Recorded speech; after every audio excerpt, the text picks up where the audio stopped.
Bueno, dando inicio entonces a esta presentación y con la apertura de las palabras de la profe Nancy, me presento, mi nombre es Mariana Ramírez y voy a iniciar contándoles entonces como esos motivos por los cuales estamos acá presentes.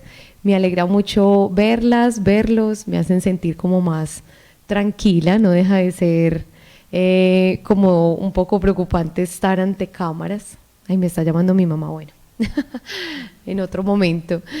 En esta presentación, no sé si podamos darle continuar para contarles entonces a modo de apertura. Hola y bienvenido. Bueno, por ahora nos indican que así se ve bien. Entonces, quisiéramos iniciar contándoles qué es un taller, ¿cierto? Y por qué el taller para el grupo de investigación y para el taller de la palabra es un asunto tan importante. Entonces, según Sennett, el taller es un lugar en el que el trabajo y la vida se entremezclan, con el propósito de elaborar artesanías o de reparar cosas averiadas.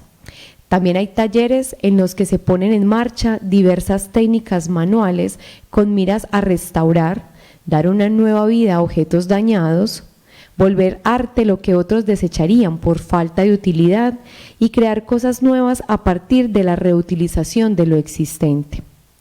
En el libro El artesano, del mismo autor, se refiere al taller medieval como un espacio de formación en el que se combinan maestría técnica y creación estética. El trabajo es guiado por un maestro cuya autoridad está dada por su saber y su práctica artesanal. Él muestra cómo crea, enseña su propio trabajo, acompaña a sus aprendices en su formación como artesanos y en el encuentro con su propio estilo. En principio, el aprendiz avanza imitando la técnica de su maestro, hasta encontrar sus propios medios de crear con los materiales que encuentra en el taller. Entonces, cada vez necesita menos de la imitación porque se ha iniciado en el oficio, porque es ahora un artesano oficial. Sus artesanías llenan una impronta y llegan a otros que los valoran no solo por su utilidad, sino también por su belleza y su valor cultural.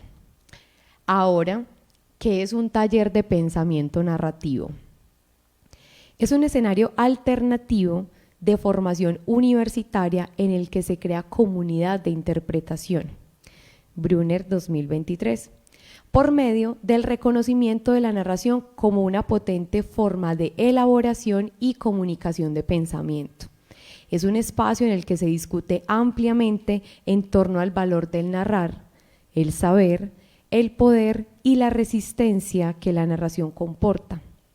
Pero un taller de pensamiento narrativo es ante todo un lugar en el que se narra, en donde se crea con la imagen y la palabra oral y escrita, en el que se trabaja con esmero en la construcción de tramas que se desprenden de la experiencia del acontecimiento, como una fuerza estética que moviliza a los implicados hacia el seguimiento de pistas e indicios de conjeturas relacionadas con la propia formación profesional y humana. En este taller, maestros y artesanos piensan narrando sus artesanías, es decir, sus relatos visuales, orales y escritos cobran vida ensayando una y otra vez, imagen a imagen, palabra a palabra, silencio a silencio, puliendo aquello que Roland Barthes llama el artesano del estilo. Pasando un poco a la ruta trazada en este proyecto de investigación, les voy a contar un poco cómo se dieron esos momentos, ¿cierto? Entonces, ruta trazada. Estos resultados de investigación se derivan de un proceso de investigación-creación desarrollado en el marco de la pasantía del programa Jóvenes Investigadores para el proyecto Diseño, Implementación y Sistematización de un taller de pensamiento narrativo para maestros en formación, que es el proyecto pues, que nos trae acá a colación, el que nos convoca. Formulado en la Convocatoria Interna de Investigaciones 2020-2021 del Centro de Investigaciones Educativas y Pedagógicas CIEP de la Facultad de Educación. en la línea temática Diseño e implementación de procesos de innovación en la formación de profesores y profesoras, diseños curriculares o estudios de impacto en los programas de pregrado de la facultad con la sociedad.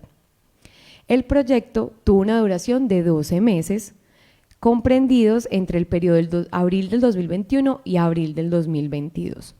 Adscrito al grupo de investigación Somos Palabra, Formación y Contextos, en el espacio del Taller de la Palabra de la Facultad de Educación de la Universidad de Antioquia.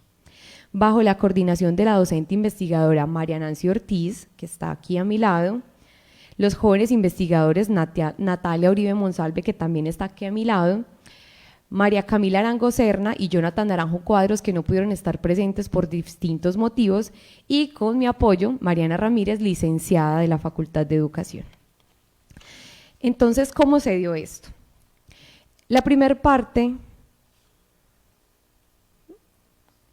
el taller de pensamiento narrativo se desarrolló con la colaboración de un equipo docente de 4 personas y un total de 17 participantes provenientes de varias áreas del conocimiento y con distintos perfiles académicos.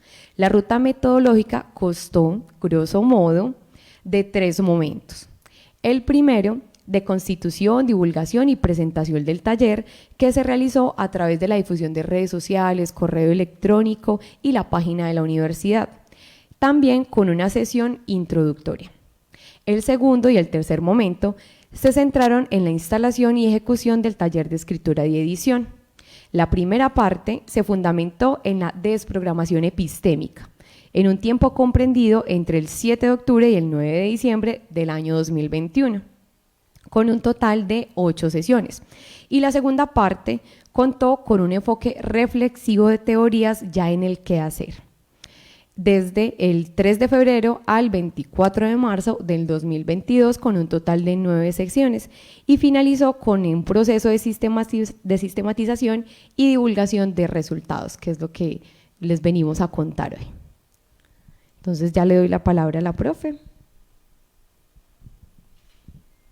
Bueno, entonces, como dijimos al principio, la idea es hacerlo muy conversadito, muy en conjugación de las hablas pues, a las que nos referíamos hasta pues, hace un momento, un habla académica, un habla metafórica y un habla popular, ¿cierto? Para que no se asusten si de repente decimos por allí como algo aparentemente salido de lugar.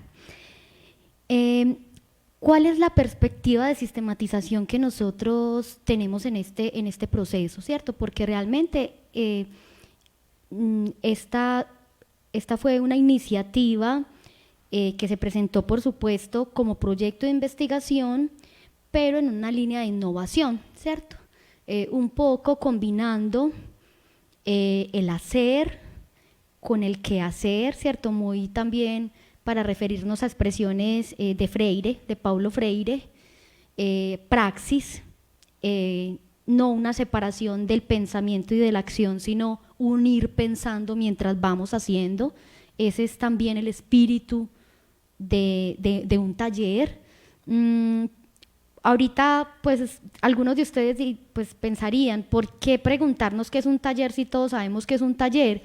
Parece que no es tan evidente. En muchos lugares, cuando llegamos a hablar del taller, en particular del taller de la palabra, pues algunas personas dicen, nos van a poner un taller, porque hay una idea del taller como un cuestionario, o sea, a veces se escolarizan ciertas metáforas o ciertas prácticas que están en el mundo, vivas, en movimiento, y lamentablemente al escolarizarse, no siempre sucede, pero en muchas ocasiones sucede que al escolarizarse se domestican, pierden su brillo, pierden su magia, pierden su vivacidad, pierden el movimiento, la plasticidad que tienen en la cultura. Y pues la palabra taller es una de esas prácticas, ¿cierto? El taller es una de esas prácticas que a nivel escolar ha sufrido un desgaste. Un taller como un cuestionario, como un montón de preguntas, como un interrogatorio, pero no como eso que en realidad es un taller. lo que nos contaba hace un momento Mariana, un espacio en el que se va haciendo, se va meditando, se va pensando. Yo crecí en un taller. Mi papá era artesano, mi papá era zapatero, era guarnecedor, y en el segundo nivel de mi casa siempre quedó el taller. Y yo me subía a veces a llevarle tinto a los trabajadores y me subía con un cuadernito porque me encantaba el ambiente del taller. Ellos escuchaban radio, de ahí pues el gusto por los tangos, por los boleros, porque escuchaban tanguitos, escuchaban noticias, escuchaban Montecristo, y era un espacio en el que siempre cada uno estaba concentrado en su labor, pero siempre se estaba escuchando algo, y de repente el silencio se rompía con una risa o con una expresión, y cada cual volvía nuevamente a concentrarse, a seguir haciendo. Dice Zuleta que los talleres florentinos eran espacios en los que se hacía metalurgia, se estudiaba anatomía, se hacía también trabajo con las manos, pero también se leían los diálogos de Platón. Entonces, pues todo este carretazo porque quisimos tomarnos en serio esa premisa, ¿cierto? ¿Qué implicación tiene pensar el tema de lo narrativo bajo las dinámicas del taller, el artesano y la artesanía? Porque esto procede de un curso de posgrado que es un seminario al que le hemos dado el nombre, pues varias personas que han participado, entre ellas la profesora Claudia Arcila, que está aquí con nosotros, un seminario complementario cuyo nombre es Pensamiento Narrativo, pero era un seminario en el que estábamos indagando teorías, estudiando fuertemente filosofía del lenguaje, estudiando fuertemente hermenéutica analógica, pero siempre quedaba esa sensación de que no alcanzaba el tiempo para narrar, y eso es lo que suele suceder en la academia. Se habla, se profesan muchas teorías, por supuesto, la teoría también es práctica, la teoría también es movimiento, también es algo operativo, pero hace falta esa dimensión de trabajo con las manos, que no necesariamente digamos, no es un taller porque escriba a mano, ¿cierto? También lo tecnológico hace parte de un taller, de acuerdo con Richard Sennett. El trabajo con las manos implica un trabajo que no aborde de manera directa un objeto desde un ámbito lógico, sino que implique otras operaciones, en este caso analógicas, ¿cierto? Y eso implica también una inclusión corporal. Entonces la perspectiva de sistematización que elegimos, o más que elegirla, era la que necesitábamos, es una perspectiva de sistematización en la que el método no era algo previo, no era algo que estuviese supeditado a un diseño previo. Nosotros teníamos intuiciones, ¿cierto?, de cómo podríamos acercar ese concepto de pensamiento narrativo a las dinámicas del taller, el artesano y la artesanía. Y pusimos sobre la mesa esas intuiciones, como siempre hacemos los maestros y las maestras, que tenemos convicciones, pero no son inamovibles, y las ponemos sobre las mesas, echamos las cartas a ver qué sucede. Y en ese sentido, la sistematización implica, como dice la sabiduría popular, como muy bien nos lo enseñaron las abuelitas, deshacer los pasos. Hemos escuchado esa expresión. A mí me perturbaba mucho en la infancia esa expresión de que alguien se moría y entonces se escuchaban cosas en la casa, o alguien decía, yo todavía lo siento. Y las abuelitas, yo me acuerdo que mi abuelita decía, o recuerdo por allá, o me lo inventé, pero en todo caso es una evocación, el finado está deshaciendo los pasos. Y es una imagen, bueno, a la que ya no le tengo tanto miedo, pero sí me parece muy rica y muy interesante, porque creo que es lo que hacemos cuando sistematizamos un proceso. Caminamos y dejamos en el camino indicios, porque nos interesa después ver igual que a Hansel y Gretel, por dónde es que estamos caminando para podernos devolver a un lugar seguro, por supuesto, ¿cierto? Cuando caminamos y no sabemos para dónde vamos, así como Hansel y Gretel, pues claro, la primera sensación es de incertidumbre, pero hay que andar. Cuando somos maestras, cuando somos maestros, hay que andar. No podemos decirle al rector, ni al Ministerio de Educación, ni al ministro de Educación, por más que sea pues ahorita uno nuevo, no le podemos decir, yo voy a pensar y después actúo. No, hay que hacer, hay que actuar, hay que caminar. Pero entonces vamos a caminar dejando indicios, dejando guijarros, como lo hicieron Hansel y Gretel, guijarros, piedrecitas luminosas, que a la vuelta nos permitan deshacer los pasos. Y ahí sí, mapear, ¿cierto? Cuando yo no sé para dónde voy, yo no puedo hacer un diseño, no puedo hacer un mapa, porque no sé para dónde voy. Y el que investiga, como lo dice Ortega y Gasset, y yo le creo, si se hace una pregunta es porque, si se la está haciendo auténticamente, es porque no sabe todavía la respuesta. Puede tener intuiciones, por supuesto. Tiene conjeturas y es en ese camino también abductivo, porque no es meramente deductivo ni inductivo, sino que va serpenteando entre ambos y entre muchas más experiencias también muy, muy cotidianas y personales. Pero el que está caminando no tiene el mapa. Y fíjense que aquí, cuando Mariana hablaba de la expresión desprogramación epistémica, que no la inventamos, pues yo no sé, pues habrá que patentarla, pues realmente eso es lo que hay que hacer, y lo que sentimos que finalmente no sabíamos que estábamos haciendo, intuitivamente empezamos a caminar haciéndolo, y ahorita que ya estamos, bueno, todavía lo estamos haciendo, deshaciendo los pasos, nos damos cuenta de que eso fue lo que sucedió en un principio. Primero hay que hacer una desprogramación epistémica, porque tenemos tan colonizado el pensamiento de las formas hipotético-deductivas, experimentales, cuasi experimentales, empiricistas, lógicas, de pensar, que inmediatamente llega una forma con otro camino, nuestra lógica la rechaza, así como este cuento de Borges, que vimos la diapositiva hace un momento, que tenemos una cita de allí, pues que inspira todo este trabajo de sistematización, que dice así: el secreto, por lo demás, no vale lo que valen los caminos que me condujeron a él. Esos caminos hay que andarlos, le dice Fred Murdoch a su profesor, ¿cierto?, cuando vuelve a la universidad después de estar tanto tiempo entre una cultura indígena.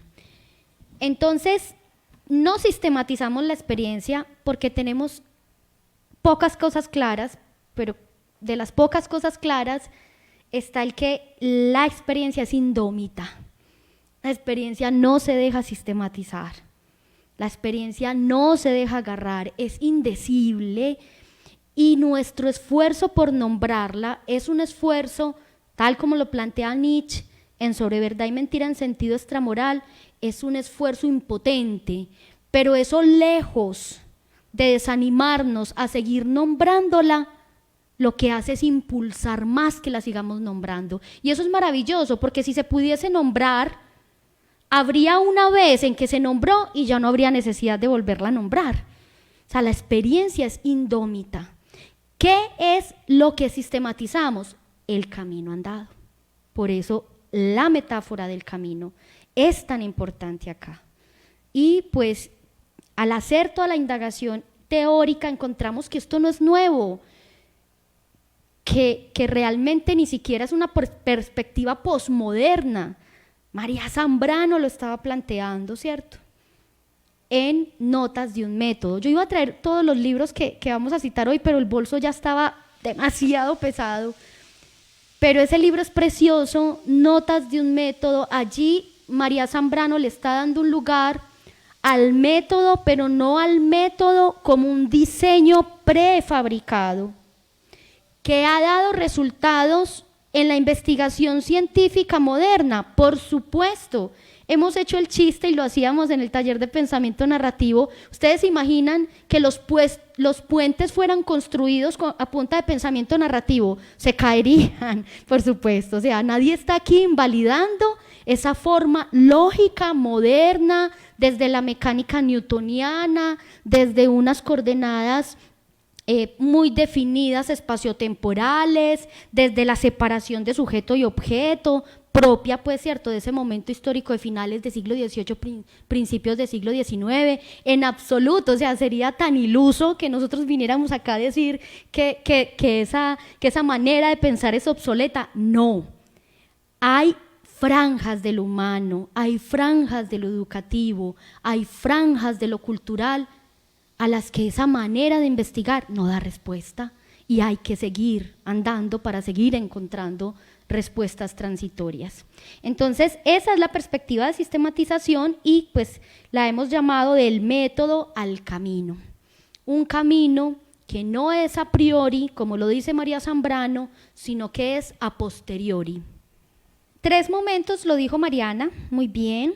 Fueron 3 momentos que ni siquiera los pensamos como esos 3 momentos, porque además pasó una cantidad de cosas que no esperábamos. Fuimos unas locas y unos locos, porque se nos ocurrió que cuando todavía la universidad no había abierto sus puertas, se nos ocurrió tramitar que nos dieran un permiso especial para ingresar y hacer este taller, porque sentíamos que había cosas que era necesario hacerlas allí, pero también entendíamos que estábamos en unas circunstancias en las que de repente, si alguien tenía síntomas, era muy lamentable que se quedara ese día sin la sesión. Y además había personas que empezaron acá en Medellín, y por toda la contingencia, por todo lo que también la contingencia tuvo que enseñarnos, y si no, pues tenaz que sigamos como si nada, pues tuvieron que desplazarse a otros lugares, ¿cierto? Personas que estaban en otra ciudad. Entonces nos metimos en la idea loca de hacer el taller presencial y de hacer una conexión vía Meet. Entonces eso fue como abrir la caja de Pandora, porque teníamos todo bien preparadito, pero siempre se desbarataba. Y entendimos, llegó un punto en el que entendimos, esto es pensamiento narrativo.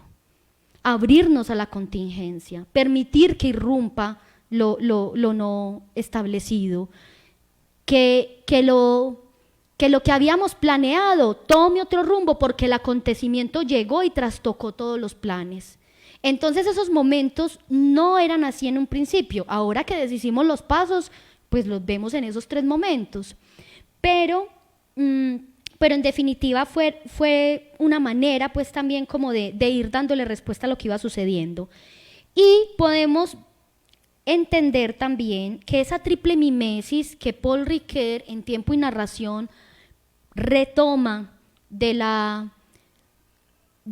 concepto de representación aristotélico, lo vivimos en cada uno de los momentos, pero también de manera transversal. Cuando Mariana dice hace un rato desprogramación epistémica, pues en últimas eso es también mimesis 2, lo que Ricoeur plantea en Tiempo y Narración como mimesis 2, algo que llega y desbarata, irrumpe y trastoca la relación entre significantes y significados. Y realmente eso no sucede si no se parte de unas seguridades. Por eso vamos a ver en el momento 1 que partimos de unas identidades narrativas, pedimos unos textos previos de los participantes para ir conociéndolos, para ver la emergencia de un yo también en la narración, pero no porque fuésemos a hacer un ensalzamiento de ese yo, una reafirmación de ese yo, sino que nos interesaba partir de esas identidades, de esas seguridades, para ver también cómo podía operar esa desprogramación. Una desprogramación de la propia identidad y de las seguridades también en relación con el pensamiento. Entonces, ese primer momento, podemos seguir con la otra diapositiva. Ese primer momento fue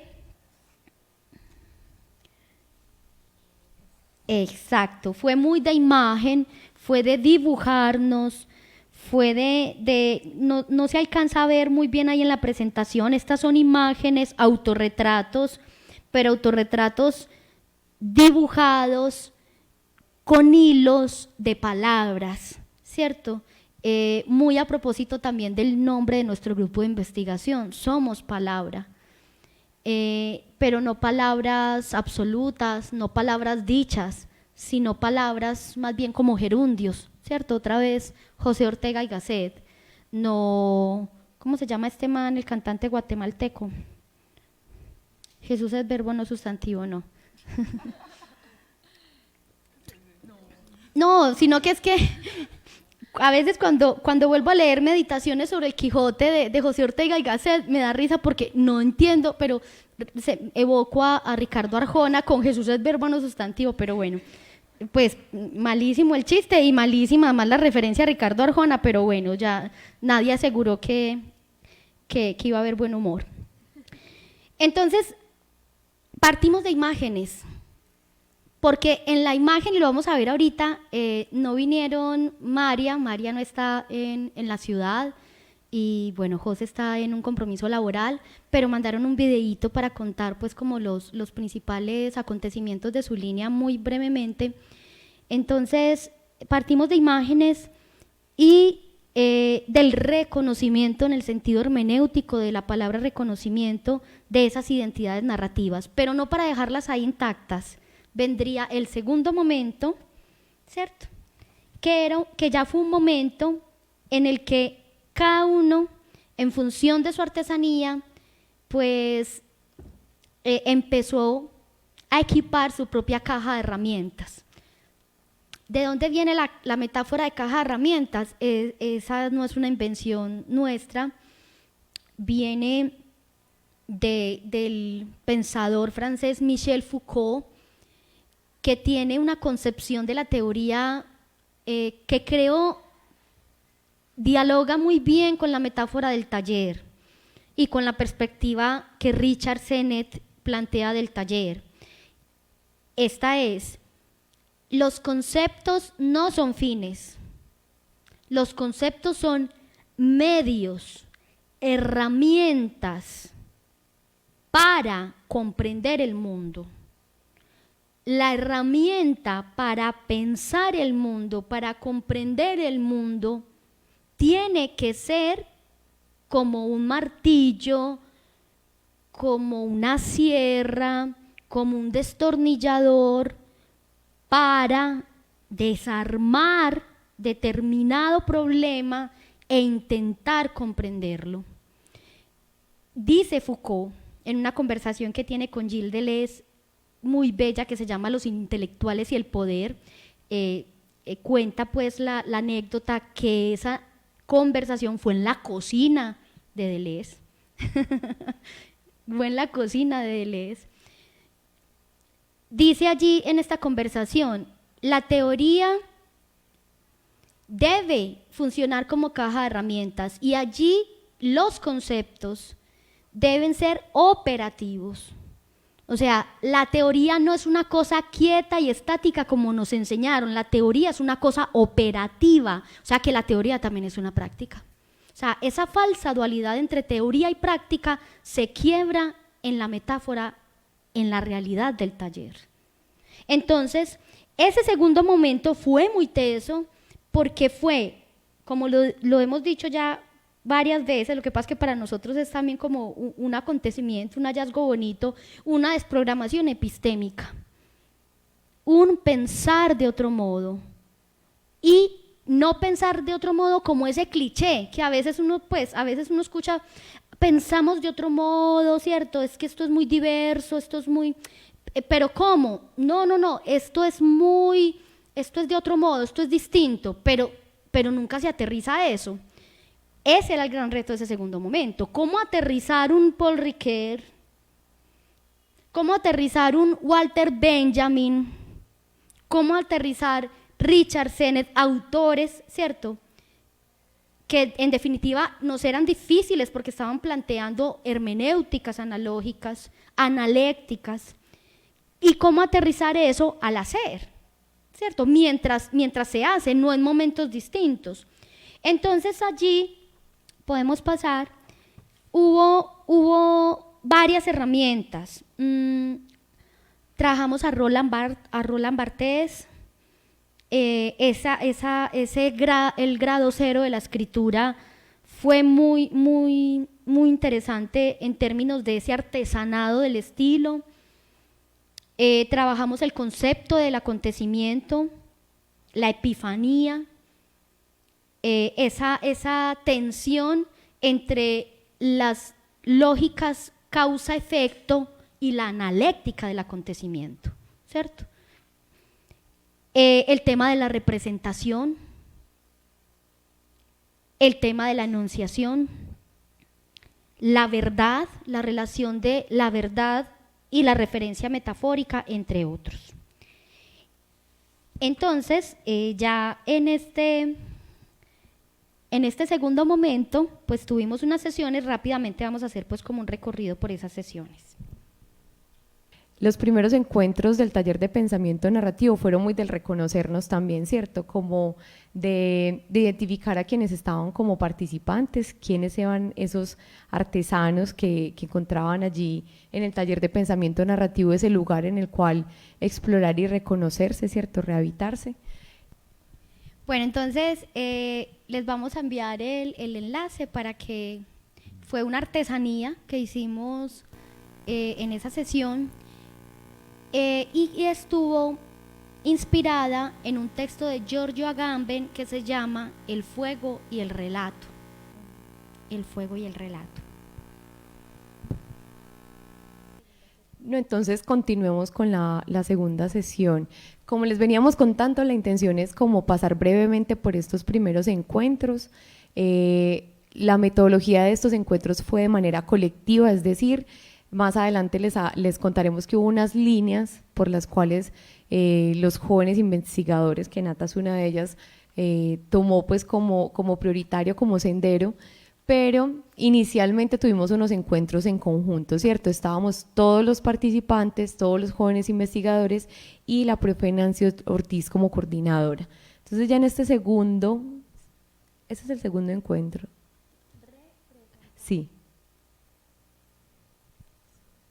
Sí, fue el de representarse. Bueno, en este segundo encuentro, ay no, se me fue.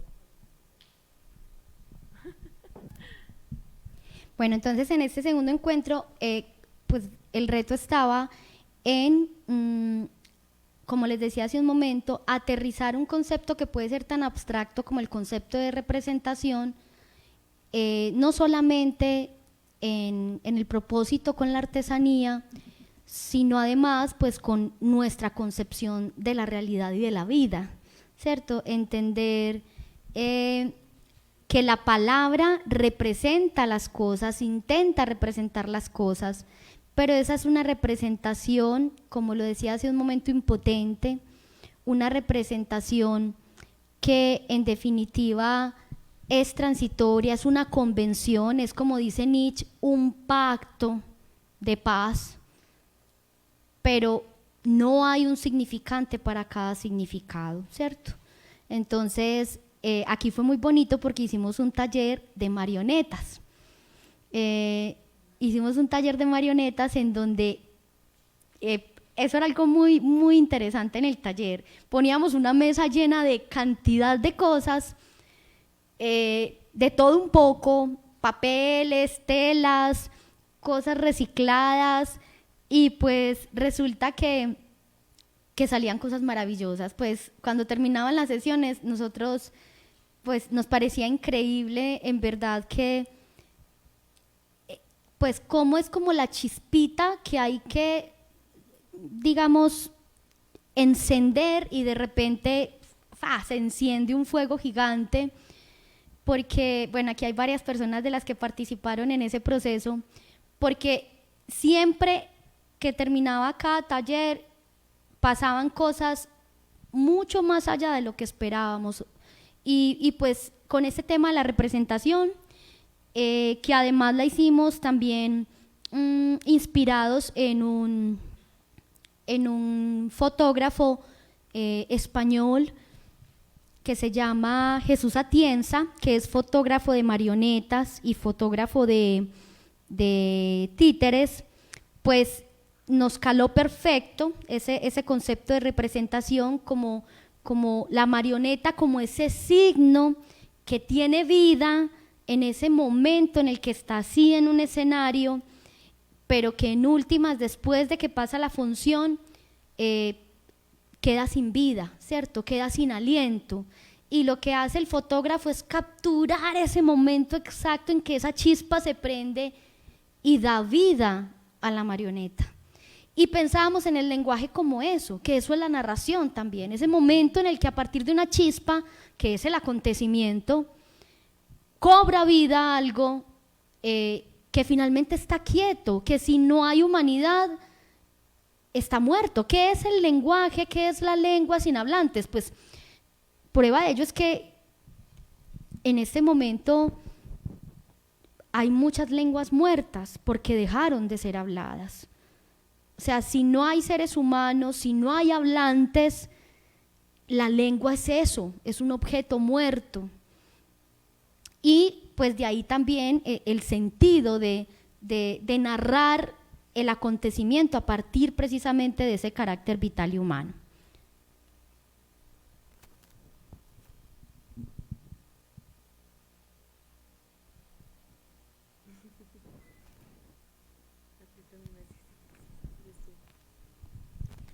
Y precisamente entonces ese concepto también o ese andamiaje, me gusta esa palabra de andamio mucho para pensar también en la teoría y en los conceptos, ese andamio de la triple mimesis que es rickeriano, ¿cierto? Que es un reencauche de la filosofía aristotélica de la narración y de la tragedia, pues, y del poema trágico, nos permitió entender que es que la vida, o sea, que un concepto tan complejo, a veces como tan difícil también de abstraer en la lectura, de tiempo y narración, que son esos 3 tomos gorditos, unos más que otros, ¿cierto? El primero y el tercero más gordos que el segundo, pues que en últimas tan difícil no era, porque la vida está plagada de triple mimesis. Todo el tiempo estamos partiendo de una seguridad, enfrentándonos a una sensación de desprotección, de incertidumbre, de desamparo, de intemperie, ¿cierto? Pues la pandemia, claro que es el máximo ejemplo, y más en ese momento que todavía estábamos allí con tapabocas, que nos sentíamos transgrediendo porque éramos de los poquitos que estaban en la universidad, y era el ejemplo perfecto, pero la naturaleza está plagada de triple mimesis. ¿Qué es la metamorfosis del gusano de seda sino una triple mimesis? ¿Cierto?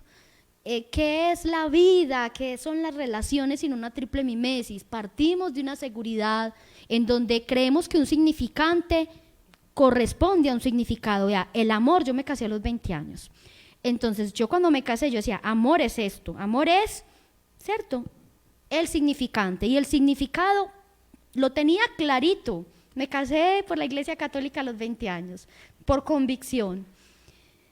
Y de repente llega un momento en la vida en el que, dadas determinadas condiciones de posibilidad, y aquí es donde está la diferencia con la lógica causa-efecto, la dinámica, la analéctica, el acontecimiento se guía por condiciones que posibilitan el acontecimiento, no por una lógica lineal de causa-efecto.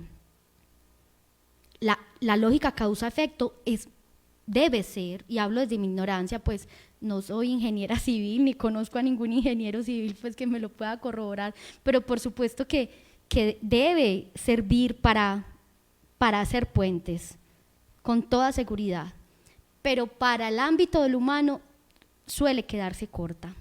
Entonces, nos dimos cuenta en esta sesión de la triple mimesis de eso, de que la vida está llena de triple mimesis, y pues a partir de esas lecturas previas, de esas discusiones, de ese, lo que les decía ahora al principio, de ese conectar lengua, habla académica, habla metafórica y habla popular, ¡pum!, ellos pasaron también a hacer sus propias recreaciones de triple mimesis.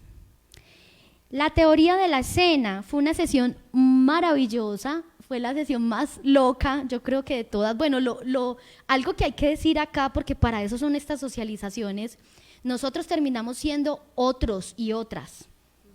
Desde al principio reconocer las identidades narrativas para exponerlas a la desprogramación epistémica no era solo para los asistentes.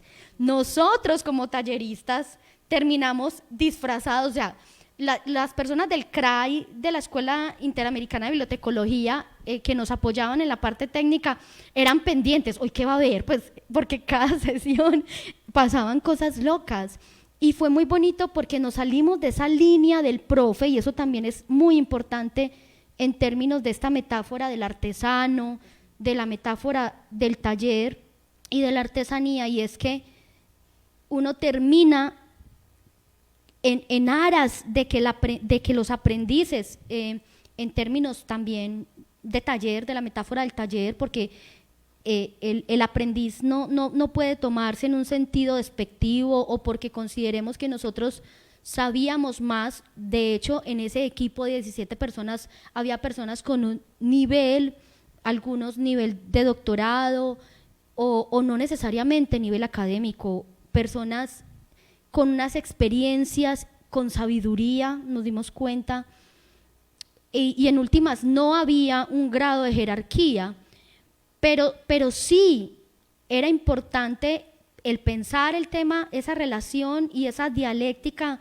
entre el maestro y el aprendiz en el contexto de esta metáfora del taller, porque también hacía que en el caso nuestro enseñáramos con algo que las abuelas, los abuelos, las mamás y los papás saben muy bien, y es enseñar con el ejemplo. Puede sonar coloquial, puede sonar, ¿cierto?, no muy profundo en términos académicos, pero en el pensamiento narrativo eso es fundamental, y en el pensamiento analógico. El maestro, además de los talleres medievales, dice Sennett, no enseñaba algo que él no supiera hacer muy bien. Entonces para nosotras era un reto gigante. Vamos a hablar de la triple mimesis. Listo, entonces vamos a hablar de la escena, vamos a mostrarles una escena. ¿Qué escena vamos a plantear allí? Una escena de Alicia en el País de las Maravillas. Y yo no sé en qué momento terminamos recreando la escena y exponiéndonos, cosa que no hace generalmente el profe. El profe nos expone, el profe indica, haga un cuento, escriba una poesía.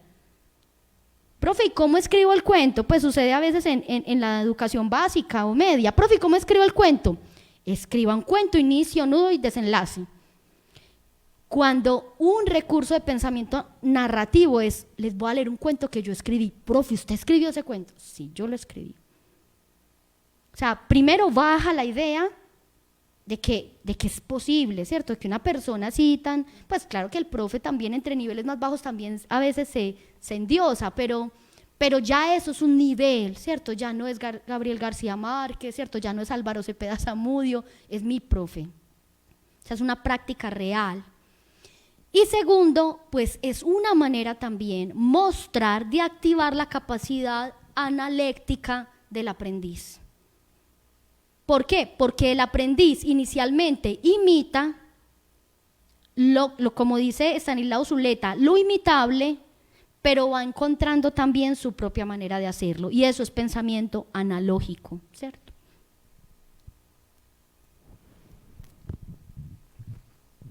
Listo.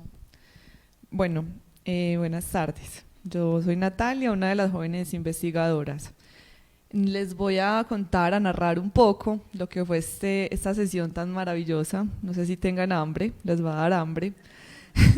Aquí en esta sesión que se titula No solo de pan vive el hombre, No sé qué les suscita ese título de no solo de pan vivimos, también vivimos de las experiencias, de lo que nos pasa, nos acontece en este sentido. Y aquí usamos una metáfora, y fue la metáfora del cuerpo, el cuerpo como con esos sistemas que tiene digestivo, respiratorio, que todo lo que entra tiene que salir, ¿cierto? Imaginémonos nosotros un cuerpo sin metabolismo, pues ¿qué nos pasa? Nos enfermamos. ¿Y qué queda de los alimentos? Pues lo que nos da energía, lo que nos brinda salud, ¿cierto?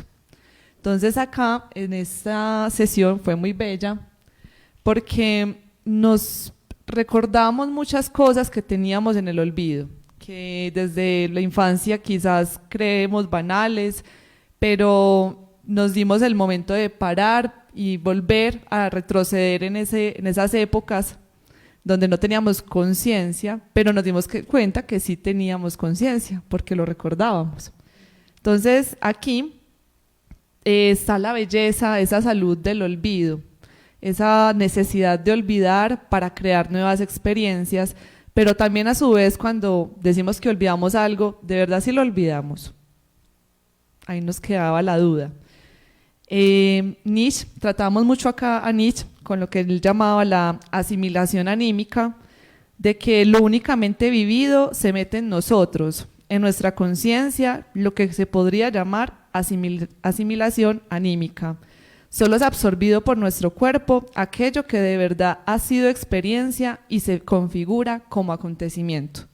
Entonces, muy en la línea de lo que estamos tratando, justamente, pues de las narraciones que iban a ser el producto final de este taller, queríamos tocar esas fibras. ¿Qué aconteció en usted que quiera salir a flote, que quiera narrar? Entonces aquí nos poníamos en unos conversatorios muy interesantes y unos debates, porque la educación en esto tiene muchas falencias. Y mencionábamos algún término muy inquietante, aquí que nosotros hacemos términos todos chistosos, de bulimia pedagógica. Entonces decíamos como de, es lo mismo, usted va, estudia, se mete un montón de autores, de términos y tan, lo vomita en el parcial, pero ¿y qué le quedó? ¿Cierto? Y eso es lo que está haciendo la academia, y pues consideramos que rumiemos, que estamos comiendo, que estamos leyendo, disfrutemos ese momento. Entonces, nada se asimiló, nada penetró el cuerpo, y uno de los talleristas, de los artesanos, decía como, es muy interesante porque las emociones también es lo mismo, y pasa con el cuerpo. Entonces, cuando uno dice, me cayó al hígado, ¿cierto? No me cayó bien la persona, siento mariposas en el estómago, es lo mismo. El cuerpo es muy sabio y le habla a uno. Entonces, acá hubieron 3 estaciones, por eso es que también se llama carrusel, porque en ese momento ya las 3 líneas que habíamos mencionado de los 3 jóvenes investigadores se presentaron más a fondo, cada uno con una actividad muy relacionada entre sí. Entonces, en la primera estaba, por ejemplo, el compañero Jonathan. Él acá me trajo a colación un poema de Benedetti que se llama Cosecha de la Nada, y tenía una frase muy especial. Decía, el olvido está lleno de memoria. Lindo. Entonces leían el poema que les suscitaba, y por allá una tallerista nos decía, eso me recuerda a que mi tía siempre que me ve me dice que siempre se acuerda de mi primera comunión. Pues cosas como tan simples, cosas que ya no, ellas decían así, cosas muertas, ya no existían para mí, cosas olvidadas, pero a la vez que estaban llenas de muchas cosas, ¿cierto? Que lo olvidado queda latente, la memoria tiene hábitos, en los recuerdos todo se mezcla. Entonces acá el compañero les decía, vamos a evocar un desayuno, el primer desayuno de nuestras vidas. Los invito a ustedes que piensen en ese primer desayuno, cuando estaban chiquitos, en el momento, el contexto, qué hacían, qué música sonaba, si su mamá ponía la radio, si veían películas, caricaturas, las noticias, no sé, ¿cierto? Entonces, en ejemplos, decían que aguapanela, migas con quesito, el huevito tibio, mientras veíamos caricaturas, mientras mi mamá escuchaba La Voz de Colombia, ¿cierto? Entonces llegaban a la conclusión de que sí, uno cree que olvida eso, pero a la final no, está muy latente. Y si tú aconteces, cambias, pero si cambias, recuerdas. Y construir recuerdos con el otro. Todo esto son frases que salieron de ese encuentro, lo que estoy diciendo. Luego, en un segundo momento, estaba la compañera María. Ella es más de lo visual, del cuerpo, más de movimiento. Y lo que hacía, en este caso, era que les ponía a los participantes a que hicieran un cuerpo incómodo. Entonces, ¿cómo es un cuerpo incómodo? ¿Cómo es un cuerpo cansado? ¿Cómo es un cuerpo pesado? O sea, alguna vez nos habíamos pensado eso. Pues yo sé que uno muchas veces, ahí estás como cansada, ¿cierto? Pero verdaderamente, ¿cómo se refleja eso? Y encárnelo. Ella invitaba a eso. Entonces, exacto. Sí, y sí, obviamente incomodaba al sujeto. A alguien que no le gusta esas actividades de moverse, por ejemplo, que son súper quietos, estar sentados, pues esa actividad desconectó completamente. Entonces, acá les invitaba a pensar cuál era el color favorito, pues con el que se identificaban y que dibujaran la silueta de ellos. Entonces vamos viendo cómo se van uniendo las actividades. Y ya por último estaba mi sesión, mi base, que era de sentencias, de pensar en esos dichos populares, en esos refranes, en esas palabras con los que nos levantaron. Entonces, se lo dije, ¿cierto? Cómaselo todo, no deje nada, a que yo lo encuentro. De que cuide ese fundamento, estudie para que no dependa de un hombre. A ver, un montón. Ay Dios, eso está muy triste. Eso no sirve para nada. Bueno, en fin, sí, esas frases que le quedaron a uno, ¿cierto? Que ahora uno lo sigue escuchando. Entonces, ¿qué nos ha marcado? Y a partir de allí, pues, de alguna u otra manera hemos creado saberes, porque inconscientemente lo hemos hecho. Entonces, por favor, pasa la diapo. Aquí les presento, son los resultados. A la final, ¿qué hacíamos? Con el retrato, con la silueta de cada uno, íbamos situando estos refranes, estas palabras, estas frases, en donde las sentíamos más latentes. Entonces, por ejemplo, la que dijo lo del fundamento, pues señaló eso en sus partes íntimas. El que dijo no sirve para nada, lo señaló en su cabeza, y así íbamos creando como toda nuestra silueta a punta de lo que nos levantaron. Si puedes pasar, porfa, que hay una imagen más diciente. Mira, esta es cuida el fundamento, y acá él lo que hizo fue en la barriga, en la pancita, decía como se lo come todo, o no salga sin antes comer, ¿sí? Salga pero con el estómago llenito. Eso fue en lo que consistió esta sesión. Ya, por favor, pasamos. Ya acá ya estamos, como ya les dijimos, estábamos presentando las 3 líneas, y aquí ya cada uno presentó sus resultados, cada participante se fue por una línea. Bueno.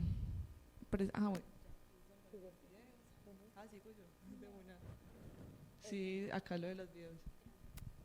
Entonces, en cada sesión había un pequeño ejercicio de escritura o dibujo, o de juego con lo visual, ¿cierto? Lo visual en el movimiento corporal, lo visual en fotografía, en fin, en diferentes formatos. Porque pues esa fue una de las líneas emergentes también en este taller, la narración visual. Entonces, en cada sesión se hacía a partir de la experiencia o como pretexto de uno de los momentos del taller un pequeño ejercicio de escritura o de producción de una artesanía visual. Pero en esta última que acaba de narrarnos Natalia, digamos que el pasar por todo el carrusel desembocó finalmente en otro autorretrato que era muy distinto al primerito del taller de degustación. O sea, ya había una deformación en la manera de verse a sí mismos, pero no solo a sí mismos, sino esas narraciones a punta con las que nos levantaron, ¿cierto? No solo de pan vive el hombre, también vive de narrativas. El mundo que conoce es un mundo tejido a punta de narrativas, dentro de las cuales una cosa es lo bueno, otra cosa es lo malo, algo es bello o algo es feo, algo es repudiable o algo es deseable. Entonces aquí se rompe también esa falsa dualidad entre individuo y comunidad. ¿Por qué? Y esa idea de que las narrativas son individualistas o que son un efecto narcisista ¿cierto? De una cultura hollywoodense o neoliberal, ¿cierto? De que el individuo saldrá adelante por su fuerza y su narración es eso, mostrar como esas películas de Rambo, en donde el niño flacuchentico todo el mundo lo casca y lo ponen en un, ¿cómo se llama eso técnicamente en el cine? Como en unos 20 segundos ponen un montón de semanas de él entrenando. ¿Cierto? Hágalo usted también, usted es que es bobo, como no lo hizo. Y pues esa también ha sido una crítica a la perspectiva narrativa y a ciertos enfoques de lo biográfico narrativo y de lo autobiográfico. Este taller nos permitió todo lo que habíamos hecho hasta el momento, encarnarlo en una nueva representación, que además en un principio muchos tenían vergüenza de hacer. ¿Cómo me voy a dibujar mi silueta? Pues era como exponerse, ¿cierto? Y después, ¿cómo voy a poner en determinadas partes de mi cuerpo esas narrativas? Y cómo esas narrativas son sociales, comunitarias, pero también son emotivas. Y como lo dije hace un instante, eso quebró inmediatamente esa dualidad, esa falsa dualidad entre individuo y lo cultural. Narramos, sí, porque hay unos vínculos emotivos allí, pero narramos también como lo hace el parresiasta porque necesitamos decir una verdad, porque necesitamos denunciar algo, porque necesitamos deshacernos también de una narrativa que nos indigestó. Si seguimos esa metáfora, nos la tomamos en serio, que proviene, como hace un momento lo contaba Natalia, de la genealogía de la moral de Nietzsche. Si nos deshacemos, si nos tomamos en serio esa metáfora, pues habrá alimentos con los que nos levantaron, que en definitiva no hay que seguir comiendo porque nos hacen daño, ¿cierto? Me levantaron a punta de el que madruga Dios le ayuda, si usted descansa es una perezosa, consiga un marido que trabaje y la única manera de enamorarse es una persona que trabaje sin descanso como una mula. Pues estoy hablando de las expresiones como son, ¿cierto? Y todas esas narrativas, pues también llega un punto en el que uno dice, si esto me está indigestando, entonces no lo sigo comiendo. Entonces narramos también por eso, como una necesidad también de purgarnos, de limpiarnos, de desintoxicarnos, ¿cierto?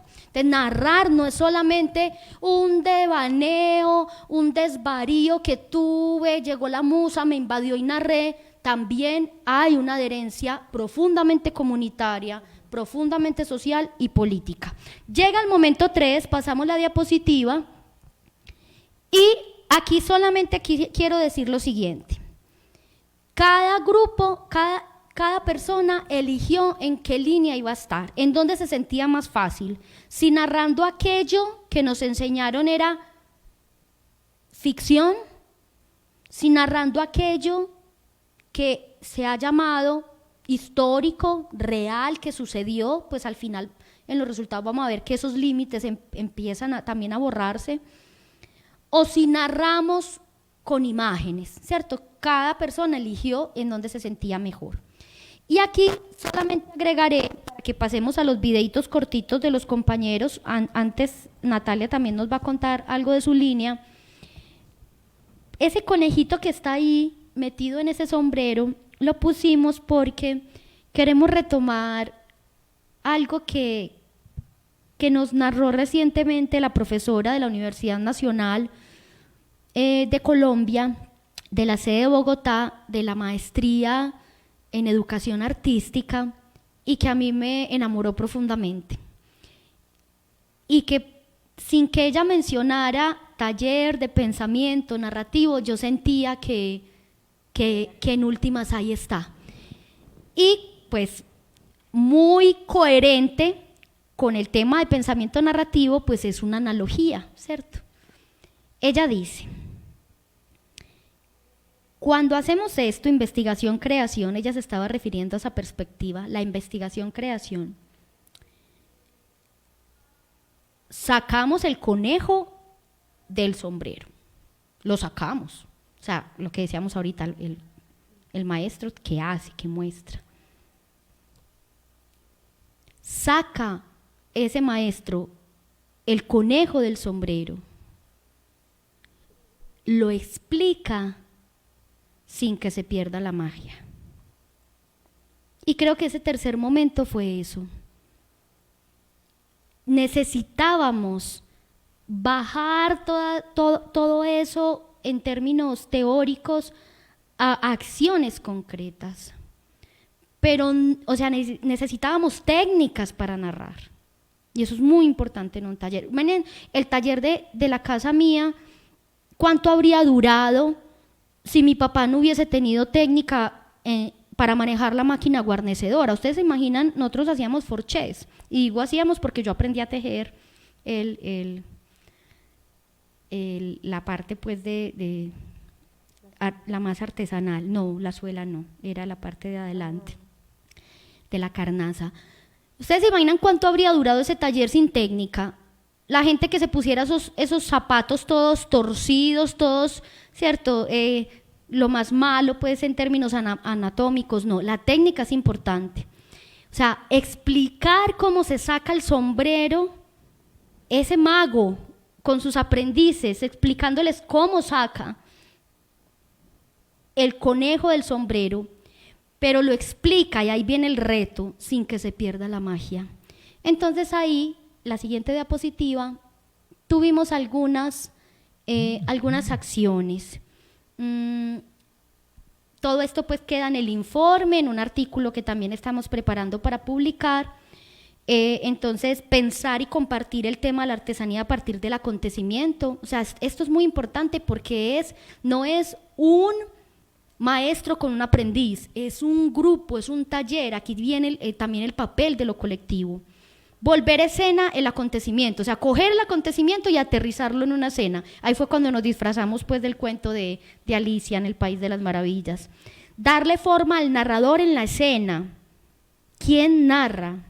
Mantener eso, ¿cierto? Preguntarse en qué momento hubo un salto de un narrador a otro, o de un diálogo al narrador, y si eso es consciente y si tiene un efecto de sentido dentro del texto. El aquí, el ahora y el yo de la narración, eso es pura teoría de la enunciación. Luego de escuchar nuestros avances, conversar sobre las relaciones entre tema, trama, mitos y las artesanías. Revisar la triple mimesis en cada relato. Generar un diálogo reflexivo con la verdad narrada.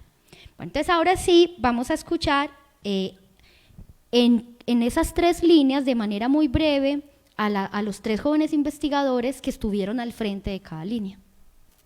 Como investigador del proyecto Diseño, Implementación y Sistematización de un taller de pensamiento narrativo para maestros en formación, voy a hablarles de mi experiencia en el proceso y específicamente de los resultados de la línea ficción vehículo de la verdad.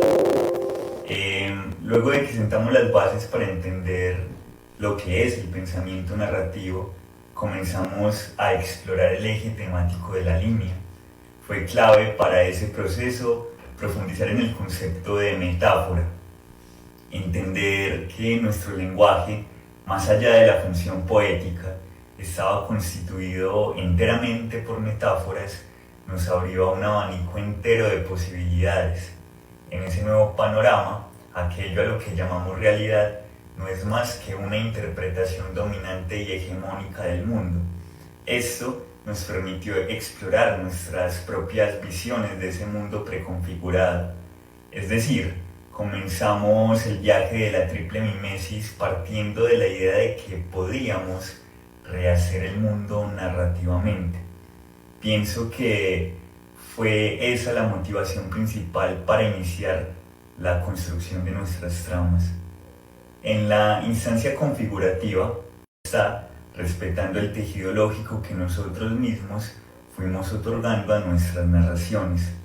Como resultado, Mimesis 3, nos valimos de la ficción como vehículo de nuestra verdad, símbolo de una visión auténtica, veraz en términos de Foucault.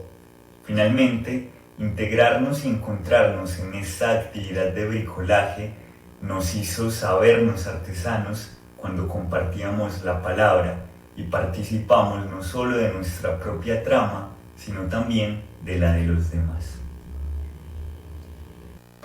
Uno de los resultados más significativos de este proceso investigativo fue precisamente desmitificar el terreno de la imagen como un campo exclusivo de las artes, en tanto somos consumidores y productores de una cultura visual. Una cultura que está hecha de imágenes, de aparatos visuales en las tecnologías visuales. Entonces, este taller nos permitió la posibilidad de entender que la imagen también narra y que no son solamente aquellos quienes están o fueron en un inicio tocados por la musa los únicos que pueden crear a partir de la imagen, quienes poseen las destrezas suficientes para comunicar desde códigos visuales. Es decir, quien puede y sabe dibujar es el único que puede dibujar. No. En este taller pudimos poner en movimiento estas ideas y desmitificarlas. Entonces pudimos ser artesanos de la palabra y artesanos de la imagen. Las narraciones escritas de los participantes del taller albergaban también imágenes que eran necesarias traducirlas a un lenguaje visual. Todo el taller fue una constante el asunto de como que los participantes sintieran que no podían darse la licencia a crear desde la imagen, pero al mismo tiempo estaba en ellos constantemente, en sus narraciones y en su discurso, la imagen albergada. Para explicarlo primero, está la sección no solo de Pan Vive el Hombre, cuando les pedíamos a los participantes que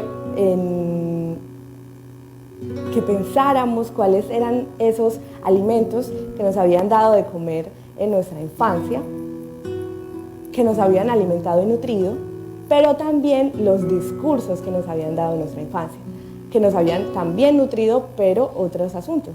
Entonces, esos alimentos y esos discursos, dibujamos un croquis de nuestro cuerpo, un mapa, y lo situamos en la parte en donde correspondiera. Por ejemplo, algún participante dijo, los niños no usan el cabello largo, eso lo marcó, y ese discurso lo ubicó en su cabello, en su cabeza. Y mientras hacíamos la ejecución de esta particular actividad, alguien mencionaba, es que yo no sé dibujar, es que no quiero mostrarlo porque al final hicimos un museo, no quiero mostrar mi dibujo porque no está tan bonito como el de los demás. O había siempre una pena, o siempre había como una risita escondida al querer mostrar lo que ya se había construido, contrario a lo que pasaba con la palabra escrita, que siempre era un momento como de bastante orgullo compartir. Entonces siempre hubo una suerte de resistencia a la hora de poner en manifiesto la imagen, como si no fuese iluminado con el don de producir imágenes, como si no fuese una destreza que se pudiera adquirir, así como la palabra escrita, entonces simplemente no se podía hacer. Estaba ese imaginario flotando constantemente en el taller, pero por el otro lado, cuando nos sentábamos a escribir,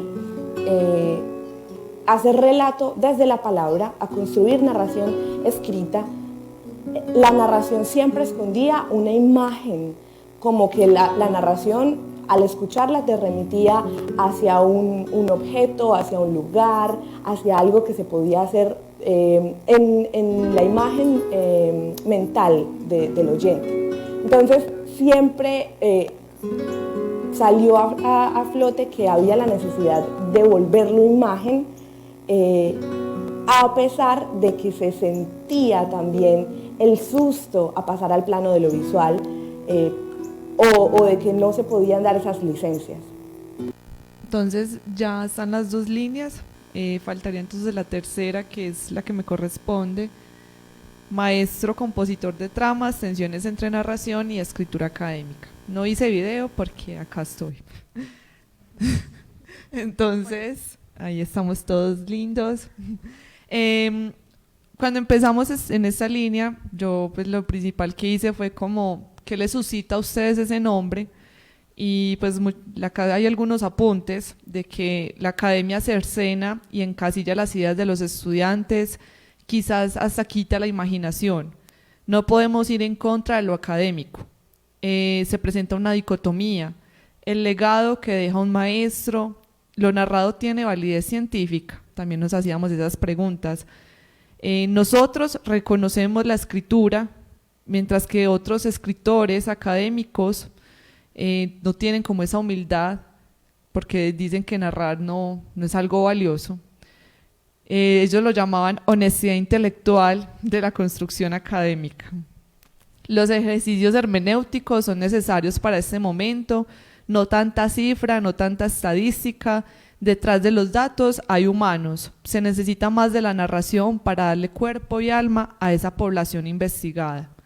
Es necesario contar historias, que se dialogue con la comunidad, con la sociedad, que haya una producción escrita.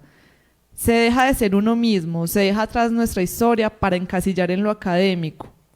Es una crítica velada a lo institucional. La escritura es un ejercicio de pensamiento.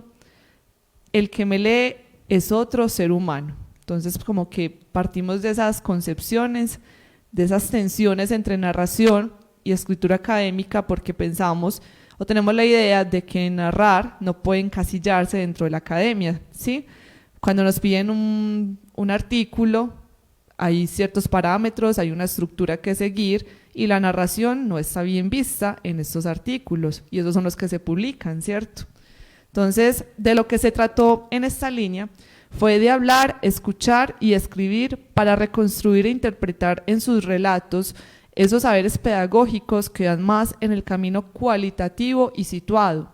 Como dice Suárez, el saber de la experiencia de estos docentes refuerza la hipótesis que considera que la formación docente resulta insuficiente si solo se reduce a asistir a cursos, presentar informes y realizar evaluaciones.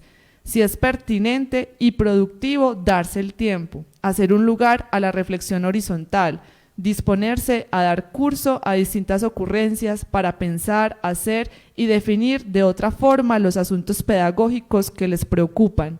Las jornadas de trabajo planificadas, exigentes y productivas, de trato empático y vinculación profesional horizontal entre colegas, se presentan como inigualables oportunidades para promover y formalizar cursos de acción colectivos para el rendimiento integral o parcial de la formación y el desarrollo profesional.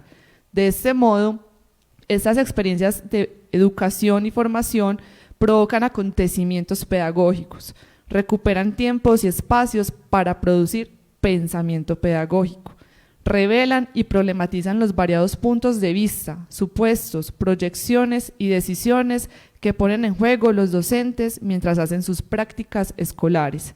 Esta línea se preguntó fue por eso mismo. Entonces, las narraciones construidas revelaron la naturaleza de un saber de experiencia de los maestros que no se aprenden en los manuales o tratados pedagógicos. Este es un saber que emerge a partir de la confrontación entre la formación profesional y la cotidianidad. Se trata de una conjugación de conceptos, nociones y teorías aprendidas con las vivencias espontáneas e impredecibles que tuvieron una repercusión en nuestra existencia, un acontecimiento. En este sentido, se puede decir que la formación del docente necesita no solamente trabajar con aspectos académicos, científicos e investigativos, también requiere de relatos biográficos experimentales. Se incorpora entonces la teoría narrativa como procedimiento para obtener saber educativo, pero además lo narrativo entra en relación con la propia práctica educativa. Por otro lado, hay una crítica cada vez más extendida al racionalismo y al positivismo, lo cual ha traído como consecuencia la necesidad de volver a dar la palabra y la voz a los verdaderos protagonistas de la acción educativa. En este sentido, el interés actual en los relatos puede ser visto como la expresión de una actitud crítica del conocimiento, como racionalidad técnica, como formalismo científico y del conocimiento como información. El interés por la narrativa expresa el deseo de volver a las experiencias significativas que encontramos en la vida diaria, no como un rechazo de la ciencia, sino más bien como método que puede tratar las preocupaciones que normalmente quedan excluidas a la ciencia normal. Por último, este taller fue un espacio donde se hizo posible el argumento de tipo antropológico que parece justificar la necesidad de pensar la educación narrativamente. El argumento consistió entonces en afirmar que la vida humana es, de modo esencial, histórica. En este sentido, el artesano que deviene maestro convierte su vida en una artesanía narrada, porque cada vida es una historia narrada en el tiempo, y su proyecto existencial y un proyecto existencial biográfico.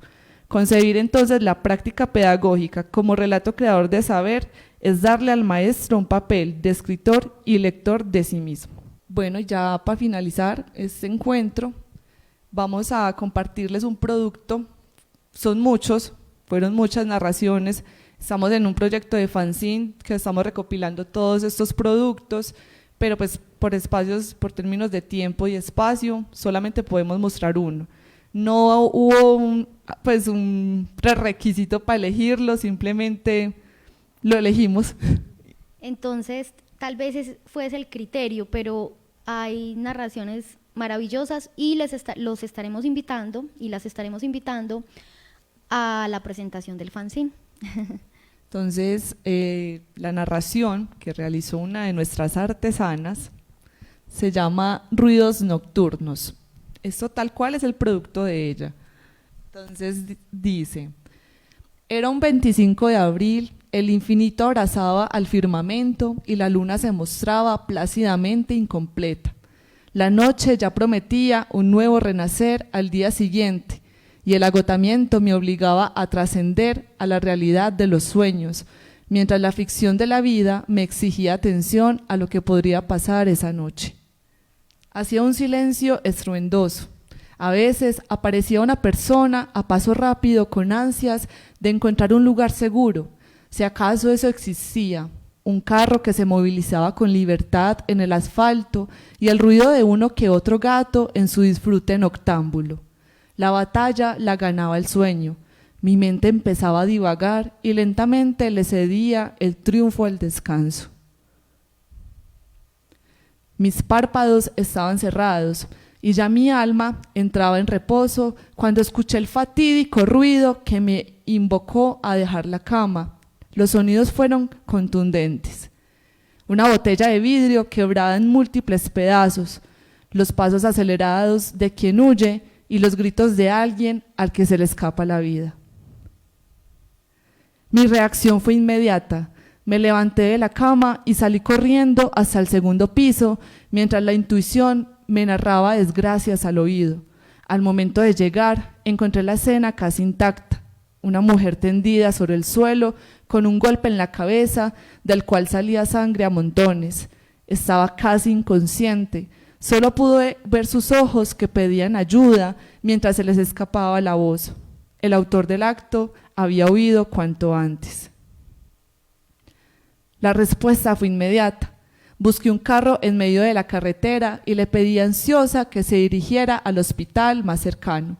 Era un asunto de vida o muerte. Mis manos cercanas al cuerpo moribundo trataron de auxiliarla. La sangre se deslizaba por su cráneo y llegaba hasta mis dedos para recordarme la fragilidad de la vida y la violencia inminente de un país feminicida. Sentí cada centímetro de viaje hacia el hospital como si cada tramo lo recorriera descalza. Me bajé con ella en manos, en tanto de mis ojos se desprendían gotas amargas y mi voz se fugaba entre el llanto. El personal médico me miró confundido mientras trataba de articular palabra.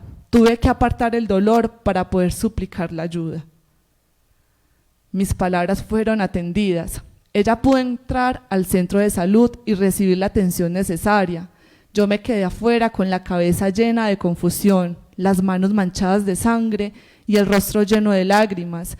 El dolor que me invadía era inexplicable. Solo me acompañaba la soledad y la incertidumbre. Lo único que pensaba era en anhelar en que al amanecer aún tuviera a quien decirle mamá.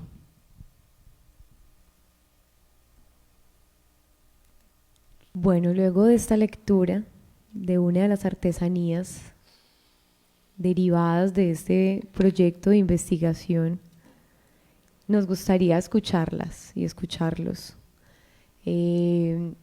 Vamos a buscar también si en el chat de Facebook hay preguntas, pero quisiéramos saber en primer momento si alguno de ustedes tiene un comentario, una pregunta, algo que quisiera ampliar, una intervención pendiente desde hace rato con ganas de salir.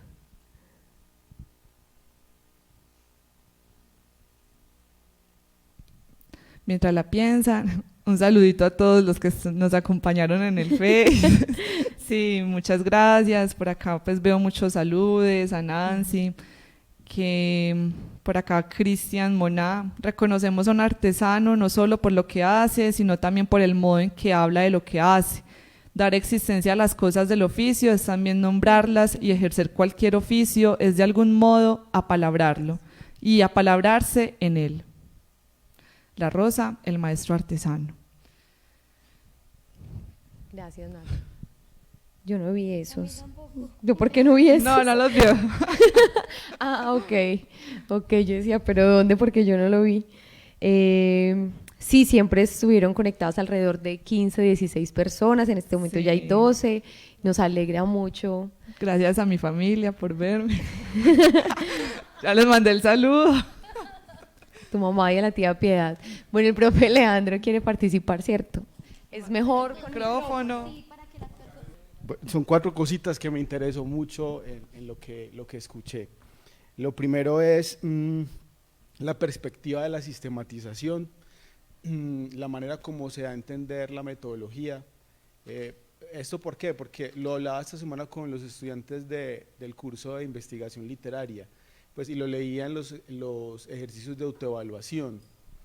Pues la metodología siempre es como la pregunta difícil de responder. Creo, insisto, esto lo enuncio mucho como en el último tiempo, es que subestimamos mucho la pregunta por el cómo. Y la metodología también tiene que ver con eso, con el cómo, ¿cierto? No se trata solamente de conceptos y unas reflexiones todas gaseosas, sino que tiene que ver también con el cómo, no solamente, digamos, con el procedimiento seco, pero ha de equilibrar la conceptualización también y el procedimiento, tal vez esto de lo artesanal, pues de lo que hablamos hoy. Esto del método al camino me pareció, además de bello, me pareció muy pertinente para pensar las metodologías en la investigación en educación y la investigación en literatura. Yo le veo pues como muchas potencialidades al planteamiento, no solamente para investigar en educación, sino también en otros asuntos, ¿cierto? Bueno, en primer lugar ese asunto. Lo otro es explicar sin que se pierda la magia. Creo que es lo que tratamos de hacer ahora, quienes nos hemos como comprometido con pensar esto de la investigación en la educación y en las ciencias sociales y humanas. Yo creo que han logrado una cosa que es muy valiosa y es algo que hemos criticado, yo pienso, al interior del programa, al interior de la facultad y de la misma universidad.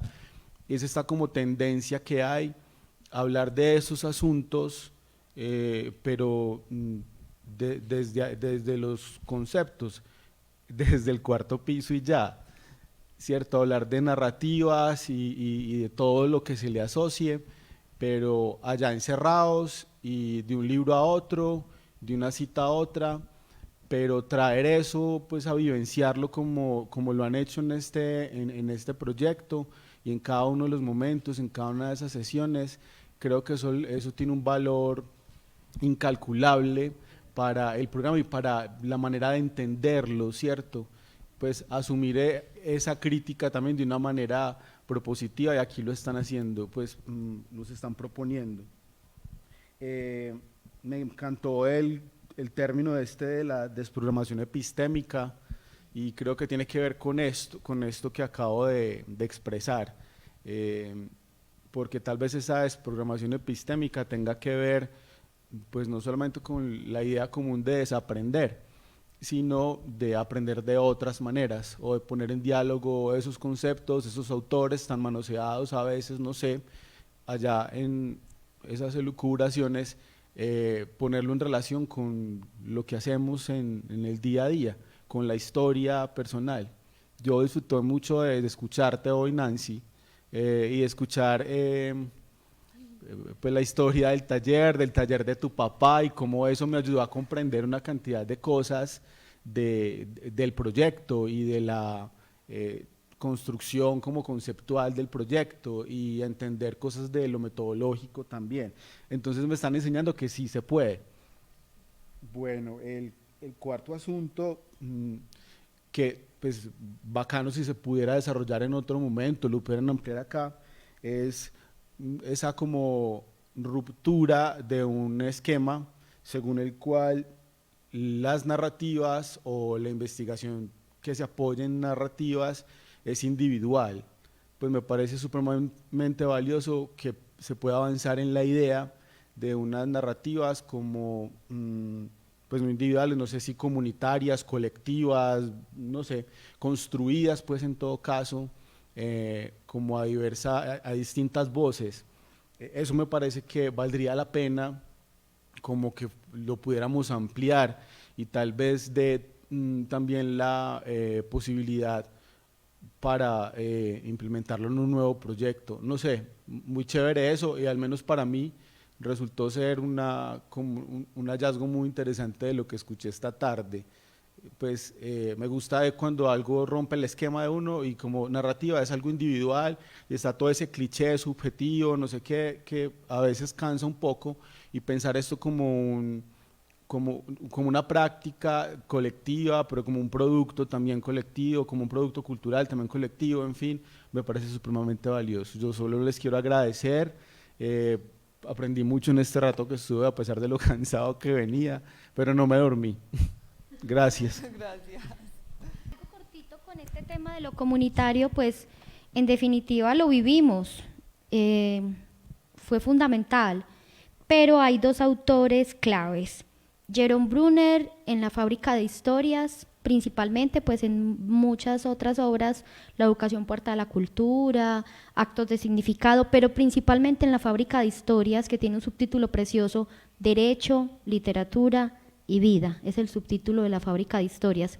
Él allí acuña un concepto que ya estoy pensando en el próximo proyecto de investigación a partir, que es comunidad de interpretación y que ha sido para nosotros absolutamente inspirador. Y el otro es Richard Sennett, que además lo hace desde su mirada erudita de la Edad Media y el Renacimiento, y de ese papel del artesano en la Edad Media y de cómo en el Renacimiento muestra de qué manera los primeros artistas eran muy artesanos y tenían taller.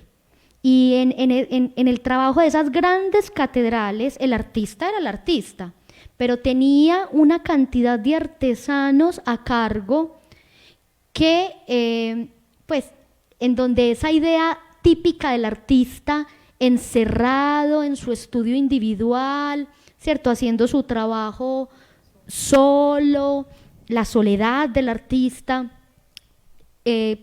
utiliza pues también ese momento del Renacimiento Richard Sennett para mostrar que eso no siempre fue así, ¿cierto? Y que los primeros artistas del Renacimiento tenían bastante de artesanos también. Pero no, sí, ya estoy pensando en el proyecto que sigue.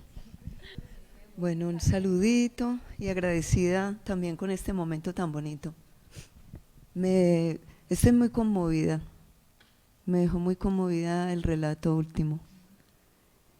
Y bueno, yo creo que ahí también tiene todo sentido hacer estos procesos investigativos ligados también a la realidad, a lo que nos acontece diariamente y que nos roban, ¿cierto? A veces también la esperanza y nos arrugan tanto el corazón, como esto que pasa con el tema de las violencias de género hacia las mujeres y los feminicidios. Un relato muy, muy duro, muy bellamente construido, pero creo que también ahí está puesta como todo este camino, digámoslo, de ir sentipensando a través como de este ejercicio que han hecho tan lindo, de tallerear la vida, así como que lo siento, ¿no? Porque en un taller se arma, se desarma, hay una cantidad de partes que a veces no cuadran, entonces hay que jugar como a seguirlas armando, y creo que también esa es la vida, y quizá ese también es como el mérito de la investigación, cuando se hace justamente con este sentido tan bello que han puesto en esta propuesta. Y pues hoy comprendí mucho más lo de la mímesis, porque yo también creo que eso es muy cotidiano, y yo me lancé al estallido social y ahí dije, qué interesante.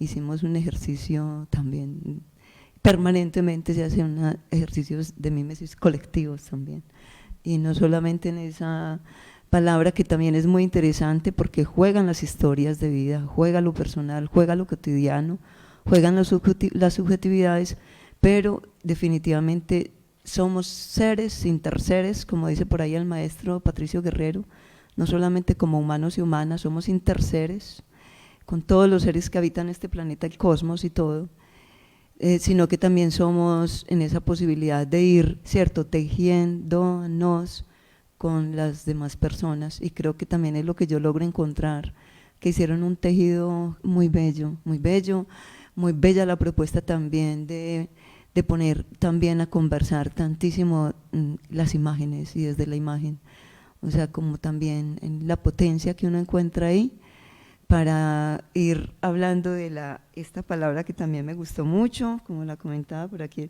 de la desprogramación epistémica.